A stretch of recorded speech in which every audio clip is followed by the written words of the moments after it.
Durante a sessão da CPI da pandemia, também conhecida como CPI do Circo, CPI da Cortina de Fumaça e Tribunal de Renan Calheiros, o relator, senador Renan Calheiros, gerou tumulto ao fazer um longo discurso com comparações absurdas que causou reações dos senadores presentes.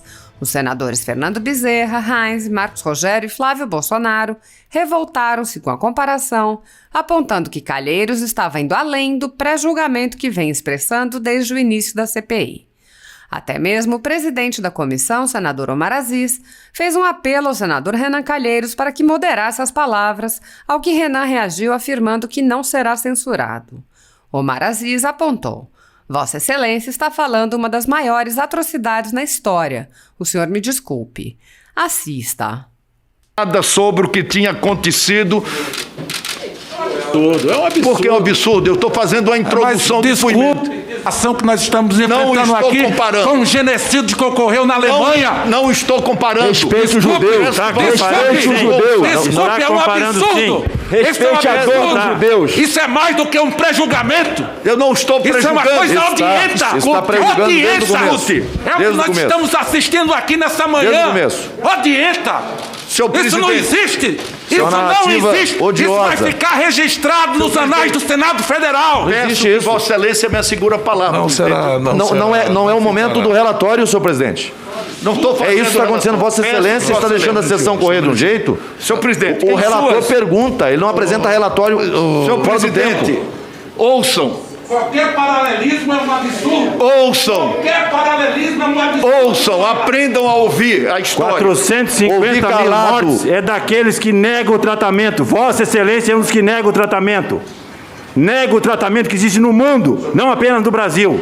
Senhor presidente, assegure a fala do relator, senhor presidente, nós não estamos na fase de apresentação de relatório. De mudar o foco da CPI, presidente, não pode ser alcançado. Senador Renan, a Vossa Excelência conclua, mas eu vou deixar muito claro que o que o senhor está lendo aí não pode ser utilizado como referência nenhuma a ninguém, até porque nós não temos. Só um minutinho. Eu não estou usando como referência. Por favor, o meu tempo não é Vossa Excelência que dispõe dele. Está ocorrendo uma obstrução a iniciarmos o depoimento. Mas é o trabalho do relator. O que eu pedi ao relator foi para ele começar as perguntas. O senador Renan Calheiros... Isso é uma introdução. Senador, só um minutinho, por favor, senador Renan. Vossa Excelência, eu pedi, vamos começar as perguntas. Vossa Excelência está falando uma das maiores atrocidades que houve na história. Estou fazendo uma avaliação, presidente. Mas não, o senhor me desculpe. Eu não vou ser censurado. Não vou ser censurado. De jeito nenhum. Não vou ser censurado. Não vou lhe censurar. Então, por favor, assegure-me a palavra. As suas respostas, senhor presidente e senhores senadores, eram complexas e evasivas e tinham desculpas plausíveis para todas as ações durante a guerra. Utilizou o banco de testemunha como local para expor de forma prolongada o seu próprio papel no Haiti, numa tentativa de se mostrar como um pacificador e diplomata antes do início da guerra.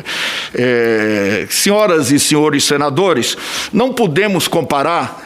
E aqui uma resposta ao senador Fernando Bezerra, uma barbárie como o Holocausto, com uma tragédia como a pandemia no Brasil, que até hoje já matou mais de 450 mil pessoas. Não podemos dizer, e por isso não há prejulgamento, não podemos dizer que aqui ocorreu um genocídio. Não podemos dizer ainda.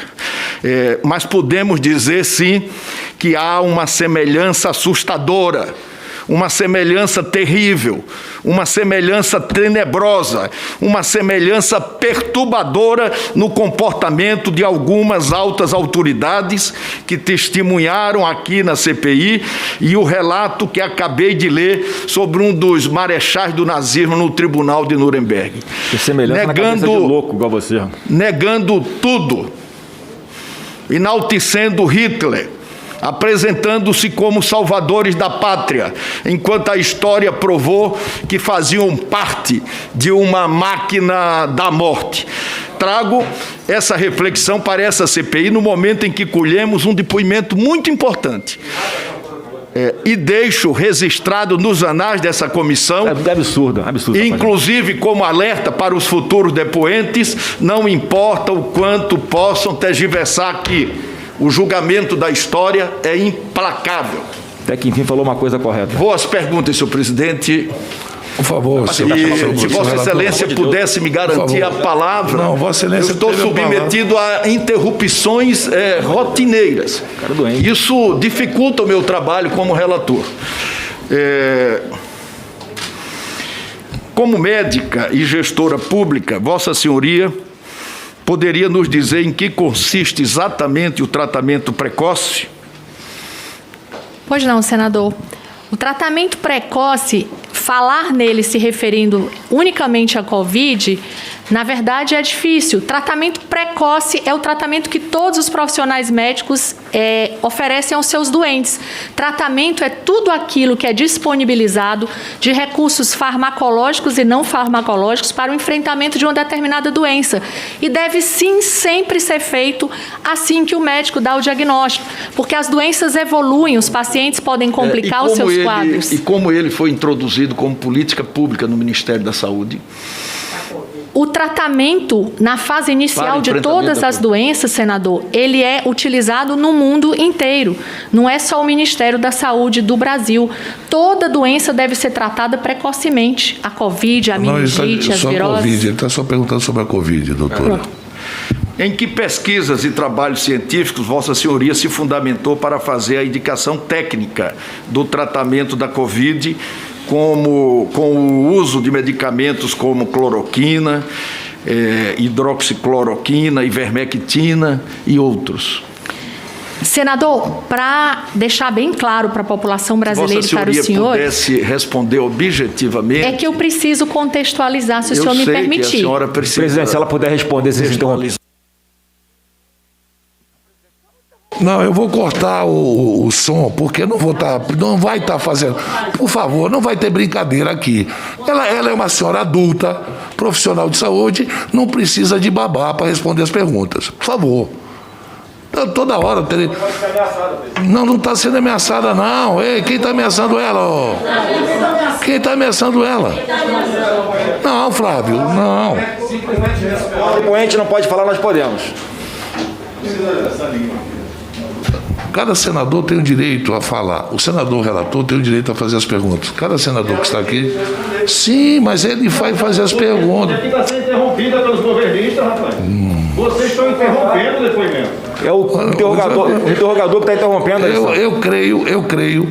Eu creio que, apesar de os senadores estudarem muito essa matéria sobre cloroquina, tratamento precoce, eu também leio alguma coisa e tal... Mas eu acho que ela sabe muito mais do que qualquer um de vocês que estão sentados aí. Então, peraí, não precisa de ajuda.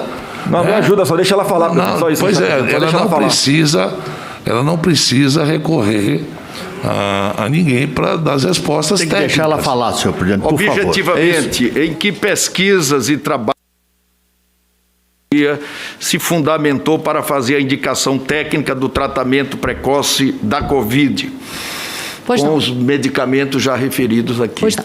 A princípio, é preciso que nós deixemos claro que o Ministério da Saúde nunca indicou tratamentos para a Covid. O Ministério da Saúde criou um documento juridicamente perfeito, que é a nota orientativa número 9, que depois se transformou na nota orientativa número 17, onde nós estabelecemos doses seguras para que os médicos brasileiros, no exercício da sua autonomia, pudessem utilizar esses medicamentos com consentimento dos seus pacientes e de acordo com seu livre arbítrio. Foram essas as nossas orientações. Se o senhor me perguntar em que os médicos brasileiros e os médicos do mundo, dos países que vêm fazendo esse tipo de tratamento off-label ou uso compassivo, se utilizaram como referencial, eu trouxe aqui e deixo à disposição dos senhores mais de 2.400 artigos impressos que referendam as meta-análises hoje existentes no mundo, mostrando as evidências que todos nós queremos. Ótimo. Então, deixo aqui à disposição do senhor. A pergunta não era essa, doutora. A pergunta era objetiva, a senhora já respondeu. E se a gente precisar de algum documento, nós solicitaremos de Vossa Excelência. Pois não, senador. Vossa Senhoria é médica, pediatra, correto? Sim. Antes de ser nomeada para o Ministério da Saúde, participou de pesquisas científicas e fez publicações, sobretudo na área de infectologia?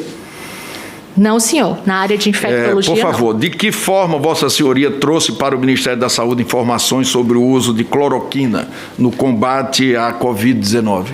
Nós não trazemos informação enquanto secretária da CEGET. Nós participamos de discussões ao lado dos técnicos do Ministério da Saúde e dos outros secretários. A competência da minha secretaria é cuidar da gestão da educação e do trabalho na saúde. Vossa Excelência falou rapidamente que integra o CONITEC. Ainda continua integrando? Sim. Ainda continua integrando. Considerando que não está entre as competências de sua secretaria promover ações de atenção à saúde ou de vigilância em saúde, qual a origem do seu protagonismo como secretária de Gestão do Trabalho e de Educação na Saúde na definição do uso de cloroquina para o tratamento da Covid? Senador, eu sou médica e dentro do Ministério da Saúde eu tenho uma participação nas discussões técnicas de todos os grupos que o Ministério faz parte. A história da cloroquina, da hidroxicloroquina, das medicações consideradas antivirais para o enfrentamento da Covid no Ministério, ela começa quando o Brasil se depara com um trabalho científico produzido em Manaus, que é objeto de todas as nossas discussões, que resultou na morte de 22 pacientes, e esse dado é grave.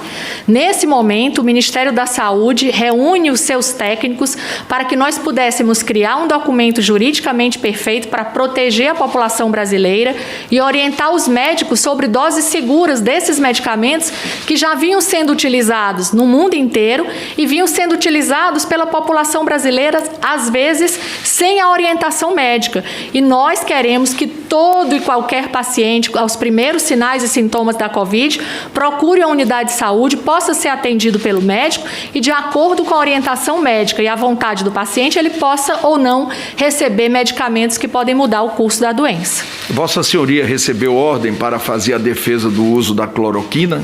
Não. Ou foi uma iniciativa sua, pessoal? Nunca recebi ordem e o uso desses medicamentos não é uma iniciativa minha, pessoal.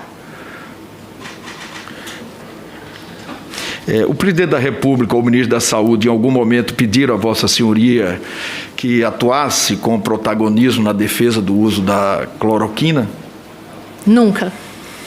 Vossa Senhoria saberia dizer por que, no início deste mês, o Ministério da Saúde retirou de sua página oficial na internet as orientações sobre o uso da cloroquina?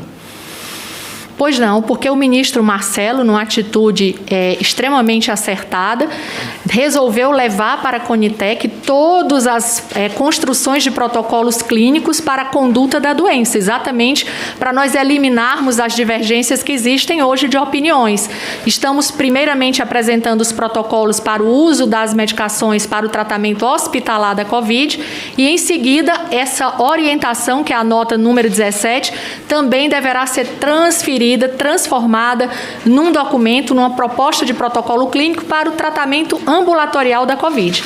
A nota não foi, ela foi simplesmente retirada porque novo documento está sendo elaborado. Ela não foi revogada. A OMS, em julho de 2020, anunciou a interrupção dos testes da hidroxicloroquina como um tratamento eficaz para a Covid-19. Essa posição da OMS foi levada em conta em algum momento do processo de definição do seu uso dentro da política pública de combate do Ministério? Sim, é preciso que a gente primeiramente deixe claro que a Organização Mundial da Saúde, ela é um braço, da ONU, que trata das questões relativas à saúde. Embora o Brasil seja signatário dessa entidade, o Ministério da Saúde de todos os países do mundo são órgãos independentes, têm sua autonomia para tomada de decisão de acordo com as situações locais. Para o senhor ter uma ideia, a hanseníase, por exemplo, é uma doença que tem um protocolo próprio para tratar os doentes com hanseníase no Brasil e assim para várias outras doenças. A OMS, ela retirou a orientação desses medicamentos para tratamento da Covid baseada em estudos que foram feitos com qualidade metodológica questionável, usando o uso das medicações na fase tardia da doença, onde todos nós já sabemos que não há benefício para os pacientes. Então, nessas situações, analisando os estudos que ela utilizou para essa tomada de decisão, o Brasil, os seus técnicos, os seus médicos e o próprio Conselho Federal de Medicina deixa bem claro que os médicos têm autonomia para usar todos os recursos que não causem malefícios e que possam trazer benefícios para o enfrentamento da doença. É o que é o que o senhor, é o que toda a sociedade brasileira quer. Peço, por favor, disponibilizar o áudio número 1. E se nós constatarmos que não haja, nós já temos segmento de mais de 40 mil brasileiros que tiveram acesso a essa medicação. E se nós constatarmos que não haja, nós já temos segmento de mais de 40 mil brasileiros que tiveram acesso a essa medicação. Considerando esse áudio, Vossa Senhoria nos explica por que essa insistência em contrariar a orientação da OMS? Eu já informei anteriormente para o senhor, o Brasil não é obrigado a seguir as orientações da OMS.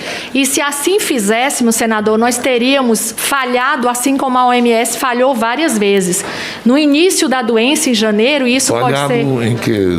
Vou explicar para o senhor, se o senhor me permitir. Não, só fiz uma pergunta. Falhado em quê? Vou dizer para o senhor as falhas, se o senhor me permitir explicar. E é isso que eu me propus a vir aqui hoje a fazer para os brasileiros e para os senhores.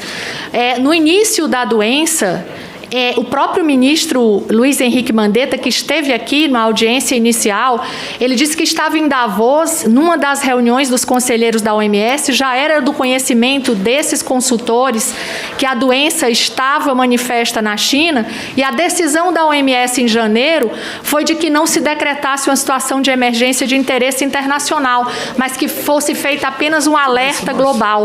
O mundo inteiro tem relações com a China, nós sabemos disso hoje.